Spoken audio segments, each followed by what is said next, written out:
సంగారెడ్డి జిల్లా నారాయణఖేడ్ నియోజకవర్గంలో టీచర్లు ఇష్టానురీతిగా వ్యవహరిస్తున్నప్పటికీ విద్యాశాఖ నిద్రమత్తు మాత్రం వీడడం లేదు.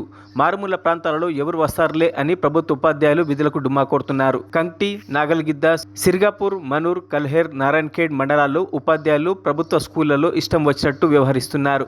విధులకు డుమ్మా కొడుతూ ఇతరులను ప్రైవేటుగా పెట్టుకుని పాఠశాలలు నడిపిస్తున్న వైనం విస్మయం కలిగిస్తోంది. కంక్టి మండలం చౌకన్పల్లికి చెందిన వినయ్ కుమార్ అనే ప్రభుత్వ ఉపాధ్యాయుడు పాఠశాలకు ఎందుకు వెళ్దామని అనుకున్నాడో ఏమో కానీ తాను పాఠశాలకు డుమ్మా కొడుతూ అదే గ్రామానికి చెందిన సంగీత అనే యువతితో పాఠాలు బోధింపచేస్తున్నాడు. దీంతో గ్రామస్తులు తీవ్ర ఆందోళన వ్యక్తం చేస్తున్నారు. స్కూల్కు రావాల్సిన ఉపాధ్యాయుడు రాకుండా గ్రామానికి చెందిన యువతితో పాఠాలు బోధించడం ఏంటని సందర్భంగా పలువురు ప్రశ్నిస్తున్నారు.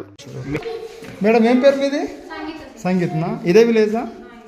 ఏం చేస్తారు మీరు? Study BEd first year. మరి ఇక్కడ టీచింగ్ దానికి మీరు స్కూల్ మీకు ఏ విధంగా వస్తుంది అన్నట్టు? మీకు ఏ అంటే ఏ చాయిస్ ప్రకారం ఇక్కడికి వచ్చి స్టడీ చెప్తూ పిల్లలు ఎన్ని రోజుల నుంచి చెప్తారు ఇక్కడ? 1 month అయిపోయింది. మరి శాలరీస్ ఎవరు ఇస్తారు మీకు? సార్ ఇస్తారా? ఎంత ఇస్తుంది శాలరీ? 4,000 సార్ వస్తాడా రెగ్యులర్గా? ఇద్దరు చేస్తారా? సార్ పేరు ఏం పేరు? వినయ్ కుమార్. అట్లాంటి అవకాశం ఉందంటనా మనం ఇట్లా చేసుకోవడానికి? మరిన్ని అప్డేట్స్ కోసం మా ఛానల్ని సబ్స్క్రైబ్ చేయండి.